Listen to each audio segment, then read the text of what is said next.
우리 신앙이라는 것은 뭘 믿는 것입니다. 하나님을 믿고 또 어떤 진리를 믿고 하는 것이 신앙인데, 또 신앙은 깊어지면 이것이 옳다고 하는 확신에 이르게 되지 않습니까?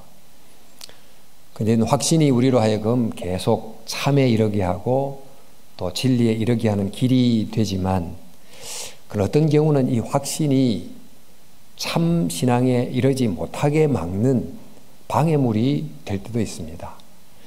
확신은 하는데 그 내용이 그릇되면 그 확신은 흐려야, 무너뜨려야 참에 이를 수 있게 되는 것입니다. 그런데 문제는 확신하면 할수록 내가 확신하고 있는 그 내용을 객관적으로 보기가 점점 더 어려워진다는 것입니다. 그래서 허물기가 굉장히 어려워집니다.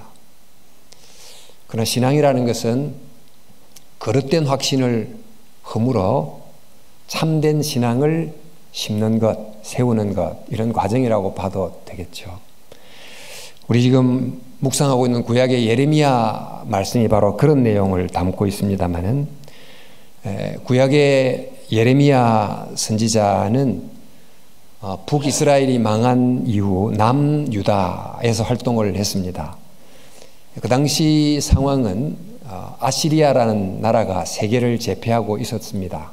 그러나 점점 국력이 좀 쇠퇴하면서 전통적 강국이었던 이집트가 다시 부상하고, 또 신흥 강국이었던 바벨론이 일어서면서 패권 경쟁이 계속해서 그 근동 지역에서 일어나고 있었어요.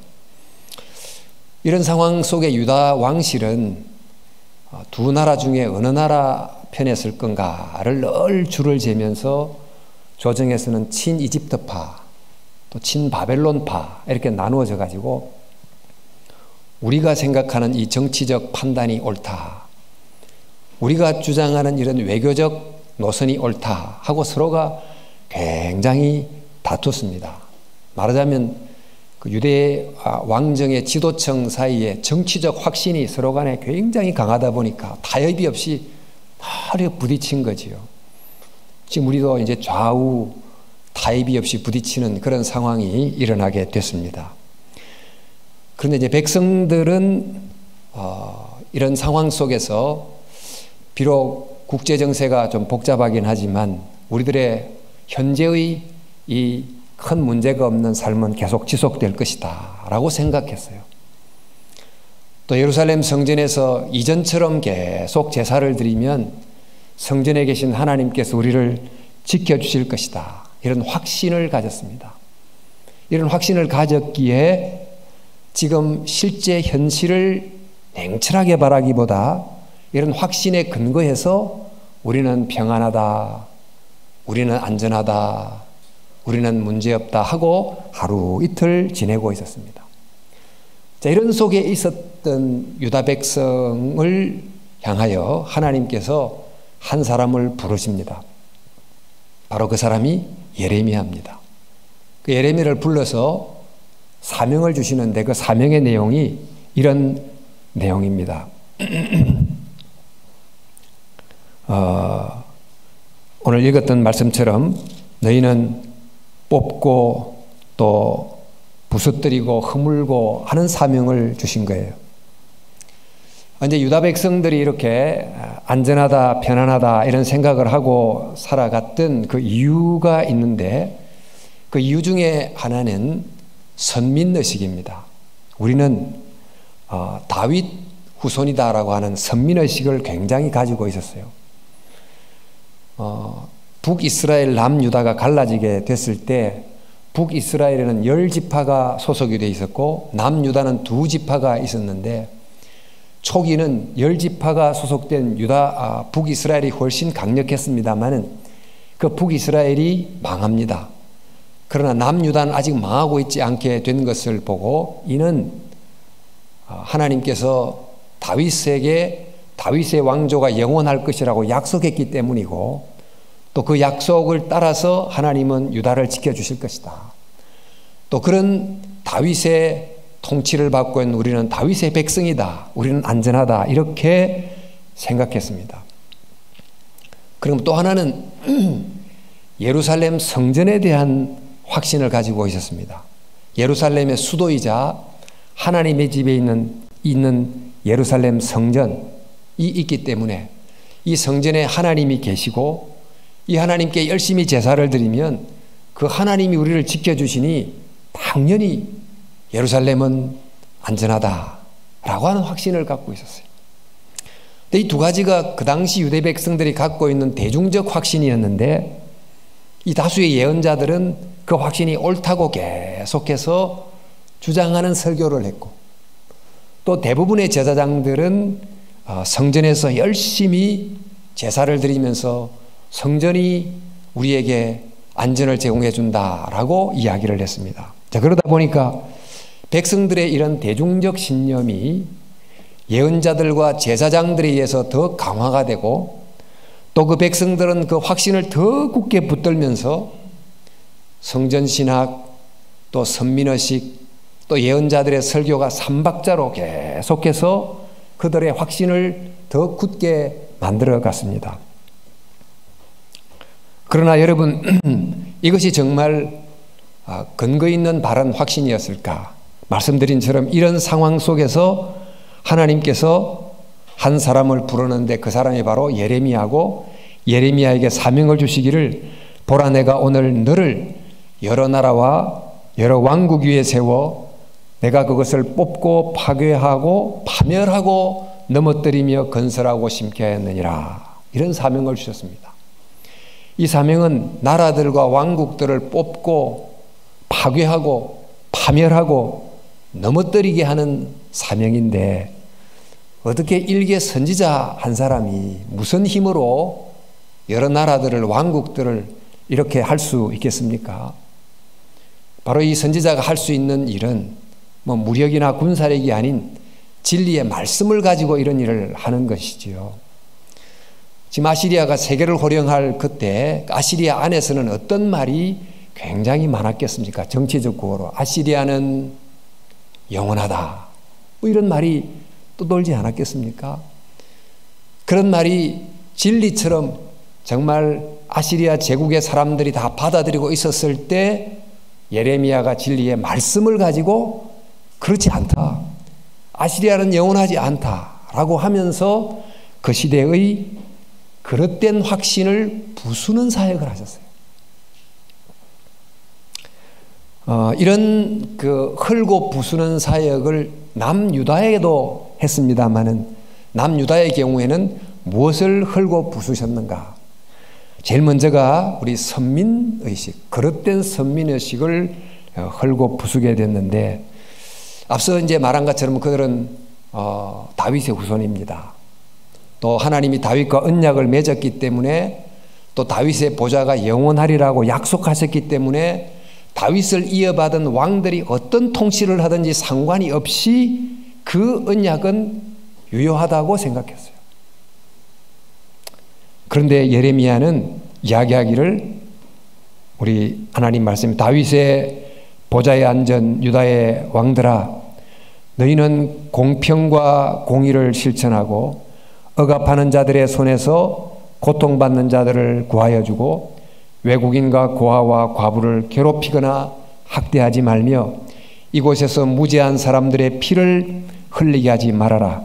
너희가 이 명령을 철저히 실천하면 다윗의 보좌에 있는 왕들이 병거와 군마를 타고 신하와 백성을 거느리고 이 왕궁의 대문 안으로 들어올 것이다. 그러나 내가 스스로 맹세하지만 너희가 이 명에 순종하지 않으면 바로 이 왕궁은 폐허가 될 것이다 라고 예언하면서 다윗의 후손이라는 이 특권은 그들의 삶이나 그 왕들의 통치와는 아무런 관계가 없이 무조건 보장되는 면책 특권이 아니다 라고 하신 거예요. 이렇게 말씀하면서 그들이 가졌던 다윗 언약에 대한 그릇된 확신의 기둥을 부수는 말씀을 전하신 것입니다. 또 그리고 이제 그들이 성전이 그들을 지켜준다고 믿고 성전에서 제사를 열심히 드렸는데 제사를 드릴 때 아예 제의법, 제사법에 기록된 제사 정도를 넘어서서 외국에서 아예 향료를 수입해가지고 제물에 그것을 붓고 섞고 해서 하나님께 제사를 드리기까지 합니다. 그 정도 정성을 다 했으면 하나님이 당연히 그런 제사를 받으시겠지라고 생각했을 텐데, 예레미야는 말하기를 시바에서 유향과 먼 곳에서 향품을 내게로 가져오면 어찌함이냐. 나는 그들의 번제를 받지 아니하며 그들의 희생 제물을 달게 여기지 아니하노라. 그런 제물을 받지 않는다고 하는 거예요. 그리고 그런 제사가 계속되는 성전은 여호와가 더 이상 계시지 않는 야훼의 성전이 아니다라고 하면서 말씀하기를, 너희는 이것이 여호와의 성전이라, 여호와의 성전이라, 여호와의 성전이라 하는 거짓말을 믿지 말라 그랬어요. 그들은 지금 향료를 더해가지고 제의법에 규정된 것 이상의 제물을 드리면서 정작 공의와 공평과 자비의 삶은 드리지 않았습니다. 즉 제물은 드렸는데 제물을 드리는 자, 헌제자는 드리지 않았어요. 그러니까 제사의 원래의 목적은 제물이 아니고 제물을 드리는 자를 드리는 건데 자기를 드리지 않고 제물만 드렸습니다. 근데 오히려 아주 향료를 가미한 제사를 잘 드림으로 십계명 같은 도덕법을 전혀 준수하지 않았던 자신의 삶에 대한 면죄부를 삼아 제사를 드린 거예요.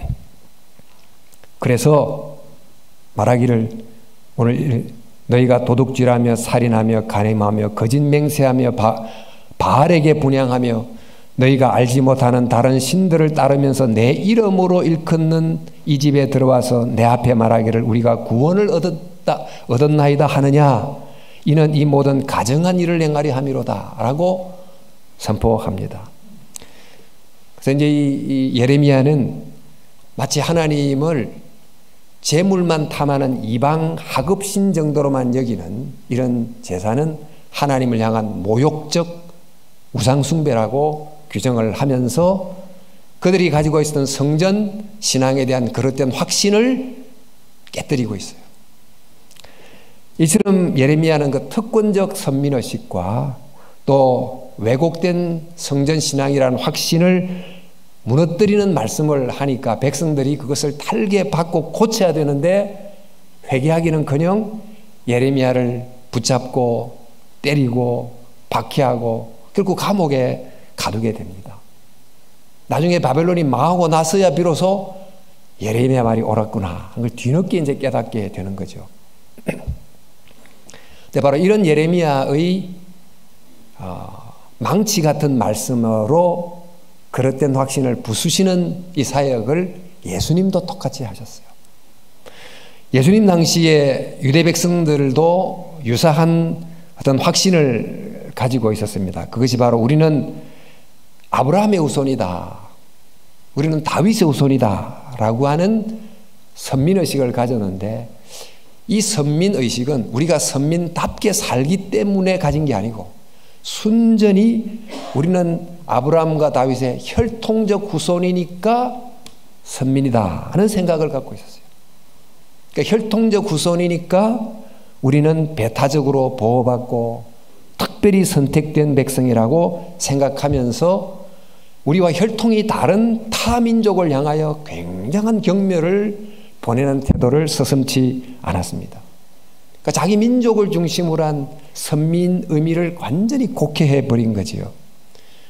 그리고 하나님의 나라에 관해서도 하나님의 나라라는 것을 온 세계를 포함하는 하나님의 나라가 아닌 유다 백성의 정치적 독립이라는 전 규모로 아주 하나님의 나라를 민족주의적으로 제한시켜버리는, 또 축소시켜버리는 그런 우를 범하게 된 것입니다. 그리고 이제 그들은 또한 예루살렘 성전에 대한 굳은 신앙을 가졌는데, 헤롯이 정치적 이유로 성전을 정축하고 있었음에도 불구하고 성전이 정축된다는 그 사실 자체를 가지고 드디어 하나님이 우리를 다시 다시 찾아오셨다. 하나님이 우리를 왕으로 통치하고 계신다는 이 증거가 우리 눈앞에 있으니 우리는 안전하다. 우리는 하나님의 보호를 받고 있다는 강한 확신을 점점 가지게 됐어요. 바로 이런 대중적 확신을 그 당시 스승이었던 바리새인들이, 서기관들이 계속 옳다고 강화시켜줬던 것입니다. 그런데 예수님께서 바로 그들을 향하여 그들이 믿고 있는 그 확신을 무너뜨리는 말씀을 하세요. 선민이란 것은 아브라함과 다윗의 혈통을 이어받아 되는 게 아니고 아브라함 같은 믿음을, 다윗 같은 순종을 보여야 된다는 것이다 라고 가르쳐 주세요. 아브라함 자손은 돌들로도 만들 수 있다. 아브라함의 자손이 되는 진정한 의미를 말씀을 해 주시는 것입니다. 그리고 46년째 지어지고 있었던 그 당시 너무너무 거대하고 화려한 건물 그 자체가 하나님의 성전이 아니고 오히려 자기가 십자가에 죽고 부활함으로 사흘 만에 지을 예수 자신의 몸이 진짜 성전이고 또 예수님의 이름으로 두세 사람이 모이는 바로 그 공동체가 성전이다라고 말씀을 하신 것입니다. 이렇게 그들의 그릇된 확신을 부수고 참 신앙의 길로 인도하려고 했지만 그 그릇된 확신에 꽉 붙잡히던 유대 백성들은 예수님의 말씀을 받아들이지 않고 오히려 배척하고 십자가에 매달기까지 하지 않습니까? 참 이렇게 보면 이런 무너뜨리는 것이 어렵구나. 무너뜨려야 세울 수 있는데 그것이 참 쉽지 않다고 하는 것을 알게 됩니다. 사도 바울도 그랬어요. 이 초대교회 성도들의 구성원이 유대인들과 비유대인으로 되어 있었습니다. 그런데 유대인은 유대인대로, 비유대인은 비유대인대로 그들의 문화에서 체득한 그런 아주 확신을 갖고 있었어요. 그 유대인들은 유대교 전통 아래 있다 보니까 그 제의법, 즉 할례, 또 안식일, 정결례 이런 것들이 굉장히 중요하다고 여기는 문화 속에서 자라왔습니다. 그러다 보니 그들은 구원을 생각할 때도 구원을 얻으려면 예수님을 믿어야 됩니다. 맞습니다. 하지만 예수님을 믿는 것에 더하여 우리가 너무 소중히 여기는 이 유대율법, 이 제의법도 함께 지켜야만 됩니다. 라고 그런 확신이 굉장히 강해서 비유대인들을 향해서도 너희들도 똑같이 이런 유대 제의법을 지켜야만 구원 얻습니다. 라고 강요하며 가르쳤어요. 그런데 이제 반대로 비유대인으로 그리스도인이 된 사람들은 그리스 로마 종교에 아주 익숙해 있다 보니까 그 종교는 뭐 윤리, 도덕을 별로 중요하게 생각하지 않는 종교였다 보니까 예수 믿어 구원을 받았는데 예수 믿고 구원 받았으니까 이제 됐고 도덕법을 지키는 십계명을 지키는 그런 삶은 구태여 필요 없다고 생각하는 이른바 무율법주의적 삶을 살았던 거예요. 그래서 바울은 이 제의법에 관한 율법에 확신을 가졌던 유대인들에게는 제사와 같은 그런 제의법 율법은 지킬 필요가 없고 오직 믿음으로 구원받는다라고 믿음을 강조해주고 또 비유대인들 즉 믿기만 하면 됐고 율법은 필요 없다라고 생각했던 비유대인 그리스도인을 향해서는 신앙이라는 것은 도덕적 율법이 필요 없는 게 아니고 더 도덕적 사람이 되는 것이다 라는 걸 강조함으로 믿음은 곧 율법을 잘 붙드는 것이다 라고 율법을 강조해줘요. 마치 그 의사에게 좀 몸이 굉장히 좀 비만한 환자가 찾아오면 식사량을 줄여야 되겠습니다 라고 처방을 해주고 또 너무 살이 빠진 환자가 찾아오면 식사를 좀 많이 드셔야 건강합니다 라고 하는 서로 상이한 처방을 각각에게 내리지 않습니까? 의사의 처방이 모순되어 보이지만은 그 환자의 상황에 따라 그들의 잘못된 습관을 바꾸고 건강으로 이끌도록 해주는 것처럼 사도 바울이 유대인들과 비유대인들 각각이 갖고 있는 잘못된 확신을 깨뜨리고 참 신앙의 길로 인도해 주는 것, 그게 바로 우리가 보는 신약 성경의 사도 바울의 대부분의 서신들의 이야기입니다. 그래서 사도 바울이 이런 것을 정리해서 말해주기를, 그러므로 형제들아 내가 하나님의 모든 자비하심으로 너희를 권하노니 너희 몸을, 삶을 하나님이 기뻐하시는 거룩한 산제물로 드리라. 이는 너희가 드릴 영적 예배니라 되어 있어요. 여기서 그러므로라고 시작합니다. 이 말은 로마서 12장 이전까지와 연결되어 있다, 그런 뜻이지요. 순접 접속사니까. 그 11장까지의 내용이 뭡니까? 우리는 하나님의 자비하심으로 구원을 받았다 하는 거죠. 우리는 하나님의 전적 자비로 구원을 받았어요. 그러니까 진짜 신앙생활은 오직 믿음으로 시작이 된 것이고 또 믿음에 의해서 가능하게 된 것입니다. 그런데 그 믿음으로 가능케 된 바로 그 구원, 그 신앙생활은 그 다음 이어지는 것이 있는데, 그것이 곧 몸으로 삶으로 제사를 드리는 것이어야 된다. 그러니까 구약에서 제사는 나 바깥에 있는 어떤 희생양을 잡아다가 나 대신 제사장이 제사를 드려주는 것인데, 신약에서의 참된 신앙생활로서의 제사는 다른 제사장이 아닌 나라고 하는 사람이 제사장이 돼서 제물은 곧 나의 몸으로 이루어진 생활이라고 하는 제물을 하나님 앞에 드리는 것이라는 거예요. 그러니까 신앙에서 정말 중요한 것, 제물이 없는 제사가 없듯이 신앙에 제물이 꼭 필요한데 그 제물이 곧 믿는 자의 생활이라는 것입니다. 그래서 하나님께 드려야 될 제물은 성전에서 잡아드리는 동물이 아니라 가정과 일터의 일상 속에서 몸으로 살아낸 생활이다. 그래서 바울은 유대인과 비유대인의 각각 가지고 있는 그릇된 확신을 허물고 신앙생활은 곧 생활신앙이다 라는 내용으로 정리해 주시는 거예요. 신앙생활은 자기의 생활을 제물로 드리는 생활신앙이다. 자, 우리는 지금 예레미야, 그리고 이제 그 당시 유다 백성, 또 예수님과 또 바울, 그 당시의 사람들 이야기를 아주 좀 압축해서 봤습니다만, 지금 우리 시대 우리 그리스도인들 또 우리들에게는 그 당시 사람들처럼 우리가 가지고 있었던 어떤 그런 강력한 확신, 그러나 볼 때 그릇된 확신, 이런 것이 없을까요? 그래서 그것을 정말 믿는다고 확신하고 있는데 그 확신이 사실은 우리로 하여금 정말 참 신앙으로 이르지 못하게 막는 장애물이 되는 건 없을까? 그 중에 하나가 아마 우리 그 당시 백성들도 그랬지만 선택의 의미가 아닌가 합니다. 우리가 믿게 된 것은 우리가 하나님을 선택했기 때문이 아닌 하나님이 우리를 먼저 선택했기 때문이죠.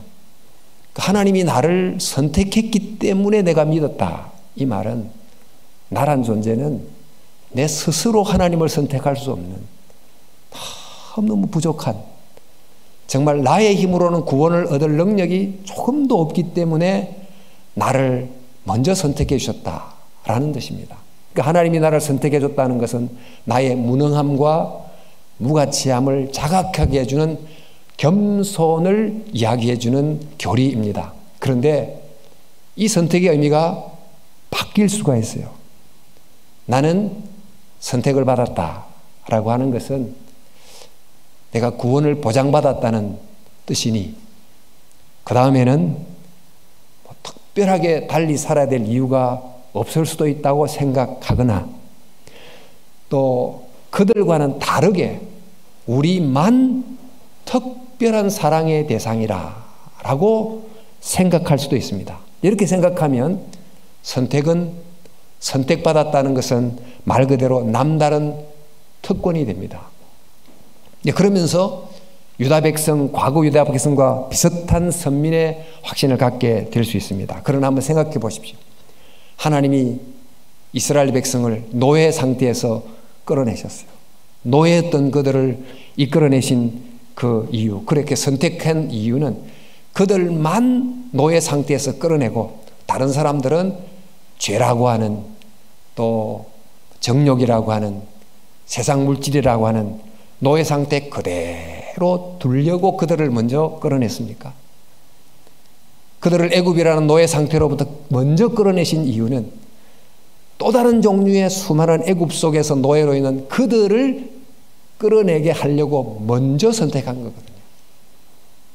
그러니까 이스라엘 백성의 먼저 선택은 그들만 선택하고 다른 백성을 버리는 선택이 아니고 그들을 선택함으로 그들을 통해서 다른 민족을 선택하려는 선택입니다. 이걸 두고 제사장 나라가 된다는 거예요. 제사장은 백성들을 위해서 섬기는 존재가 제사장이듯이 먼저 제사장적으로 선택이 된 그들은 다른 민족이 하나님을 알도록, 하나님께 돌아오도록 노력해야 되는 백성이라는 것입니다. 그렇다면 구원받았다는 것은, 또 선택받았다는 것은 그로 인한 구원을 나만 누리는 특권이 아니고, 선택이라는 것은 아직 죽게 돌아오지 않는 그들과 이 놀라운 구원을 나누라고 하는 책임이고 의무라는 거예요. 이것이 바로 성경이 말하는 선택의 진정한 의미예요. 이런 선택의 바른 의미를 우리가 안다면, 우리가 신앙생활을 하면서 우리는 택함받은 백성이에요, 이렇게 이제 말할 때마다, 그래 나는 택함받았으니까, 나는 구원받았고, 나는 보장됐고, 나는 안전하고, 나는 특별하고, 이런 어떤 자기 만족적 기쁨에만 젖어 있을 게 아니고, 내가 선택된 것은 하나님이 나를 사랑하시지만 나를 통해 그들을 또한 사랑하시기 때문에 나는 그들을 위하여 먼저 구원을 받았다. 따라서 나는 요즘 우리 세상 보면서, 뉴스를 보면서 너무너무 어려운 사람, 힘든 사람, 뭐 이런 사람들을 볼 때 나는 저들과 달리 그래도 안전하게 살 수 있으니까 얼마나 감사해, 뭐 그런 마음이 들 수 있으나, 그러나 우리는 그들을 위하여 먼저 선택받은 자이기 때문에 나도 그들에 대한 정말 깊은 안타까움을 가지고, 연민을 가지고, 겸손한 책임감을 가지고 생활하는 것, 이것이 바로 선택된 백성의 바른 자세요. 이런 생활을 하나님 앞에 드리는 생활신앙이 신앙생활이라는 거예요. 요즘 이제 개인주의가 너무 만연하다 보니까 자기가 거의 절대고, 자기 자녀, 아들, 딸을 위해서는 무한 투자를 하고 아낌없이 쏟아붓지만, 불행한 가정에서 태어나서 여러 가지로 힘들어 살아가는 그런 여러 자녀들을 보면서는 전혀 책임감이나 연대감을 느끼지 않을 수도 있습니다. 그러나 선택의 바른 의미를 안다면, 우리는 바로 그들을 주께 인도하기 위해서 선택됐다고 하면 큰 의미에서 그들도 내 자녀요, 내 딸이다 라고 생각하는 그런 마음, 그런 마음을 갖는 행동, 이런 생활을 하나님 앞에 드리는 것이 하나님이 받는 삶이요, 진짜 신앙생활이라는 거예요. 바로 이런 신앙생활은 우리가 이 선택에 대한 그릇된 의미를 무너뜨릴 때 비로소 발견할 수 있는 것이지요. 또 하나는 예배의 의미가 아닌가 합니다. 우리 코로나 때문에 비대면 예배를 무려 7개월째 드려왔습니다. 정말 예배 생활에 엄청난 변화가 오게 됐고, 앞으로 어떤 방식으로 또 굳어져 갈지 잘 모르겠습니다. 근데 예배가 사실 얼마나 중요합니까? 그래서 일부 교회는 예배가 너무 중요하다, 예배에 목숨을 걸어야 된다, 그러면서 비대면 정부 방침에도 불구하고 어떻게든지 대면으로 모이려고 했던 교회도 뭐 일부 있기도 하고, 또 시간을 약간 바꾸어서 정부의 감독을 피해서 막 이렇게 게릴라처럼 모이는 교회도 있었습니다. 예배를 중히 여기는 것은 얼마나 귀해요. 정말 그렇게 해야 마땅하다고 믿습니다. 이렇게 주일 예배를 사모하고 귀히 여기는 그 마음은 정말 좋지만, 그러나 주일 예배에 대한 이런 확신이 자칫 예배의 그 큰 의미를 제대로 알지 못하게 만드는 걸림돌도 될 수가 있다는 거예요. 우리가 예배를 주일날 드리지만 예배는 주일만 드리는 건 아니잖아요. 주중에 우리의 일상 속에서도 역시 예배를 드릴 수가 있습니다. 예배는 이런 예전 순서를 따라서 이렇게 예배를 드릴 수도 있지만, 그러나 도덕법을 따라서, 제의법을 따라서 예배를 드리는 방식으로도 예배를 드리지만, 삶 속에서 도덕법을 따라서 살아감으로도 예배를 드릴 수가 있어요. 우리가 예배 시간에 찬송가를 부름으로 하나님을 찬양할 수도 있지만, 이웃을 도와줌으로 이웃의 입에서 기쁨의 소리가 나오게 함으로 하나님께 영광을 돌릴 수도 있는 거죠. 예배 시간에 헌금을 드림으로 하나님 앞에 헌물을 바칠 수도 있지만, 일상 속에서의 공의와 자비와 또 겸손의 삶을 하나님 앞에 더 좋은 예물로도 드릴 수 있지 않습니까? 그래서 예배에 대한 이 전통적 그 확신, 이 확신이 틀린 건 아니지만 이것만 옳다고 이것에 매이게 되면 예배의 균형 잡힌 큰 의미를 잃어버리게 됩니다. 만약 우리가 정말 예배의 바른 의미를 알고 주일 예배를 정말 귀히 여기듯이 주중 예배를 귀히 여겼다면, 예배는 예배당에서도 드리지만 삶의 현장에서도 드리는 것이다 하는 것을 깊이 자각했다면, 하나님을 예배하는 것은 예배당에서 하나님을 섬기듯이 삶에서 이웃을 섬기는 것이다, 이런 생각을 가지고 예배를 이해하고 또 예배를 해왔다면 얼마나 달라졌을까. 또 요즘 인터넷 예배를 드리다 보니까 여러 설교들을 좀 많이 듣고 또 은혜를 받기도 합니다. 보니까 정말 좋은 목사님들의 은혜로운 설교가 얼마나 많은지 모릅니다. 근데 이렇게 자꾸 듣다 보면 점점 듣고 싶은 설교를 골라서 자꾸 듣게 됩니다. 듣고 싶은 설교를 듣고 은혜 받는 것은 참 귀한 일입니다만, 들어야만 하는 설교는 빼먹을 수가 있어요.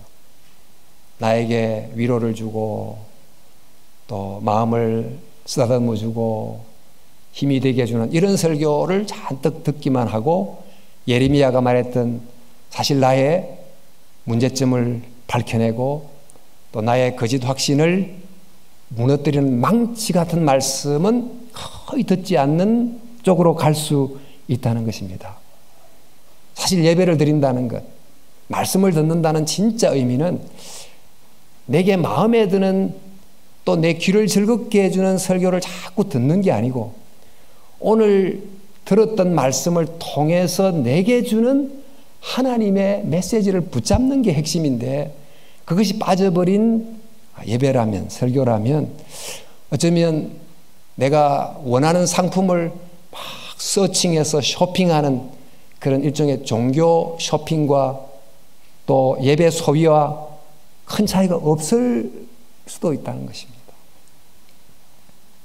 자, 여러분, 우리가 그릇된 확신을 부서뜨려야 참 신앙으로 들어갈 수 있는데, 우리는 지금 선택의 의미, 예배의 의미 등에 대한 우리의 그릇된 확신이 무엇인지 봤습니다만, 기도에 대해서도 구원에 관해서도 천국에 관해서도 죽음에 관해서도 참 생각하자면 그릇된 확신을 붙들고 있는 것이 한두 가지가 아닐 것입니다.